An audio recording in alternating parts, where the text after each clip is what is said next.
کہ نبی صلی اللہ علیہ وسلم نے اسی خطبہ حجۃ الوداع کے موقع پر ایک اور چیز بھی نوٹ فرمائی تھی۔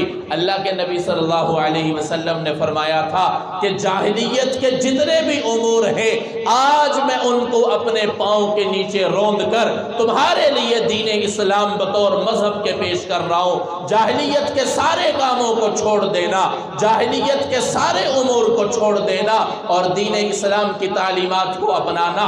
اب جاہلیت کے امور کون سے ہیں؟ کچھ امور تو ایسے ہیں خدا کی قسم قرآن ان کو بیان کرتا ہے کہ یہ بھی جاہلیت ہے، یہ بھی جاہلیت ہے، لیکن آج ہم ان کو بطور فخر اور فیشن کے اپنائے ہوئے ہیں اور یہ سمجھتے ہیں کہ ایسا کرنا یہ ہماری جدت کی نشانی ہے، ہماری ترقی کی نشانی ہے، لیکن قرآن ان کو جاہلیت کے ساتھ تعبیر کر رہا ہے۔ اب جاہلیت کے کاموں کے اندر ایک کام یہ